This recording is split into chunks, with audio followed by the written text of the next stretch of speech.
Hello everyone, कैसे हैं आप लोग। आई होप आप सभी लोग बहुत ही अच्छे होंगे और खुश होंगे। सो गाइज़, अभी मैं अम्बाला स्टेशन पे हूँ और मैं ट्रैवलिंग करने वाली हूँ अम्बाला टू सहरसा। एक्चुअली मैं अपने ससुराल जा रही हूँ, तो मैं बहुत ज़्यादा एक्साइटेड हूँ। और जो मेरा ससुराल है वो बिहार राज्य के सुपौल ज़िले में आता है। सो गाइज़, आप देख सकते हैं काफ़ी क्राउड है इधर और हम भी अपने ट्रेन का वेट कर रहे हैं। अभी अनाउंसमेंट हुआ है 10 या 15 मिनट में आने वाली है ट्रेन। सो गाइज़, आप इस सफ़र में मेरे साथ बने रहिएगा। सफ़र बहुत ही मज़ेदार होने वाला है। तो गाइज़, फाइनली जो हमारी ट्रेन है वो आ चुकी है। सो गाइज़, फाइनली हम ट्रेन के अंदर आ चुके हैं और मैं अपनी सीट पे बैठ गई हूँ। मेरे को सबसे जो अपर वाली सीट है वो मिली हुई है। सो गाइज़, मैं ये कहना चाहूँगी कि आप जो है इस ब्लॉग में बने रहिएगा। मैं आपको जो है एक बहुत ही इंटरेस्टिंग नदी के बारे में बताने वाली हूँ। उसके बारे में मैं आपको ऐसी ऐसी बातें बताऊंगी जो आप सुन के हैरान हो जाएंगे। सो इस सफ़र में, इस ब्लॉग में मेरे साथ बने रहिएगा। तो अब मैं 28 से 29 घंटे का एक लंबा सफ़र तय करने के बाद उस नदी के पास हूँ जिसके बारे में मैंने आपको बताया था।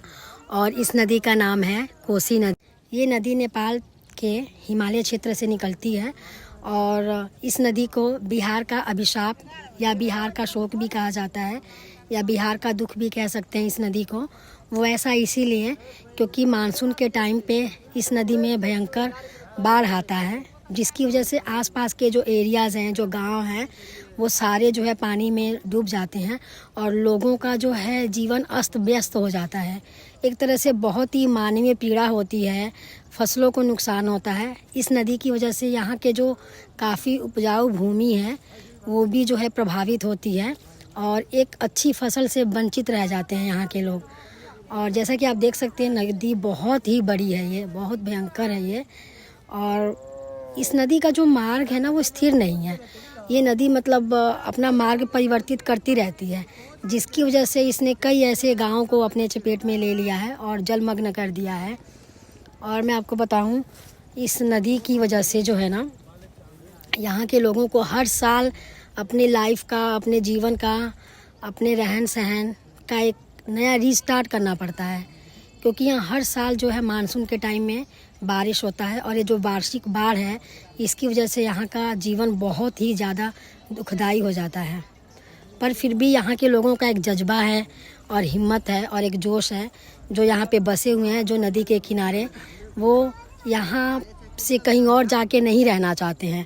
हालांकि कईयों ने नदी से दूर मार्केट में घर बना लिया है, लेकिन फिर भी वो जो है नदी के पास जो उनका घर है वहीं पे रहते हैं। उनका अपनी मिट्टी से, अपनी जन्मभूमि से इतना लगाव है कि वो इस जगह को छोड़ के जाने को राज़ी नहीं होते हैं। और नो डाउट भी जो है बाढ़ के टाइम पे गवर्नमेंट की तरफ से भी लोगों के द्वारा भी हेल्प किया जाता है। बट आप सोचिए कि यहाँ पे हर साल लोगों को बाढ़ का जो सिचुएशन है, बाढ़ की जो पीड़ा है, दुख है, तकलीफ़ है, उससे हर साल लोगों को गुजरना पड़ता है। और यहाँ के लोगों का कितना बड़ा जिगरा है, जो इतना जो है दुख तकलीफ़ और इतना मुसीबत हर साल झेलने के बाद भी अपनी ज़िंदगी की हमेशा एक नई शुरुआत करते हैं। और गाइज़, जैसे कि ना मैं इस नदी को क्रॉस करके 1 या 1.5 किलोमीटर के डिस्टेंस पे मेरा ससुराल है। तो जैसे मैं नदी को क्रॉस करूँगी ना, तो मेरा जो है नेटवर्क चला जाएगा यहाँ पे, क्योंकि जिस ऑपरेटर का मेरा नेटवर्क है वो मेरे को सिग्नल का इशू आएगा वहाँ पे। तो मेरे को ना ये ब्लॉग यहीं पे ख़त्म करना पड़ेगा। पर मैं आपको सच बताऊँ, यहाँ के लोगों के जीवन से ना हमें मतलब इंस्पिरेशन लेनी चाहिए। क्योंकि मुसीबत जितनी बड़ी हो, दुख जितना बड़ा हो, तकलीफ़ें हों, पर इंसान को जो है इनका सामना करना चाहिए, डट के सामना करना चाहिए।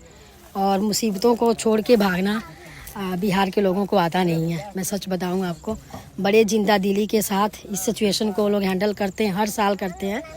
और यहाँ पे एक्चुअली में कोई भी, अगर कोई जितना मर्जी मतलब कोई अमीर हो, लेकिन यहाँ पे सबके घर जो है कच्चे ही होते हैं। क्योंकि मैंने आपको बताया, कभी भी मतलब साल में कभी भी इतना भयंकर बाढ़ आ सकता है कि सबके घर जो है तबाह हो सकते हैं, नदी अपने में जलमग्न कर सकती है। तो इन चीज़ों को ध्यान रखते हुए यहाँ का जो भौगोलिक इन्वायरमेंट है उसके अकॉर्डिंग भी यहाँ पे पक्के घर पॉसिबल नहीं है। और मैं यहाँ पे बस ये कह सकती हूँ कि जब हम यहाँ पे रहते हैं ना और यहाँ पे लोगों के जीवन को समझते हैं और शहर से आके इनके साथ रहते हैं, टाइम स्पेंड करते हैं, तो पता लगता है कि जो वास्तविक जीवन है यही है, ज़िंदगी से लड़ना, दुखों से लड़ना, संघर्ष करना, और इन सब को करने के बाद खुशी खुशी हर त्यौहार को, हर फेस्टिवल को ये लोग मनाते हैं। और देखिए इनको छोटी से छोटी, बड़ी से बड़ी चीज़ के लिए भी इस बोट को, मतलब नदी को क्रॉस करके बोट से ही लाना पड़ता है, आना जाना पड़ता है इनका। तो सोच सकते हैं आप कितना डिफ़िकल्ट लाइफ है इनकी। लेकिन सच बताऊं, यहाँ पे जितना सुकून है, जितनी खुशी है, जितना अपनापन है, जितना प्यार है ना, वो कहीं नहीं है। सो गाइस, मैं अपने ब्लॉग को यहीं पे ख़त्म करना चाहूँगी क्योंकि मेरे को आगे जाके नेटवर्क नहीं मिलेगा। सो आप मेरे को सब्सक्राइब करें, लाइक करें, कमेंट करें ऐसे और भी अच्छे अच्छे इंटरेस्टिंग वीडियो देखने के लिए। और मैं अभी गांव में ही हूँ, तो मैं आपको गांव पे ना ब्लॉग बनाती रहूँगी। सो आप मेरे साथ कंटिन्यू रहिएगा। And thank you so much, आपने मेरे वीडियो को इतना टाइम दिया। Thank you so much guys. मैं इन लोगों को सैल्यूट करते हुए मैं इनके लिए ये गाना जो है डेडिकेट करती हूँ। जिया है बिहार के लाला, जिया तू 1000 साला, जिया हो तू घोर बवाला, जिया तू 1000 साला, जिया तू 1000। तनी नाची के, तनी गाई के, तनी नाची गाई सबके मन बहलावर भैया, तनी नाची गाई सबके मन बहलावर भैया, तनी नाची गाई सबके मन बहलावर भैया, तनी नाची गाई सबके मन बहला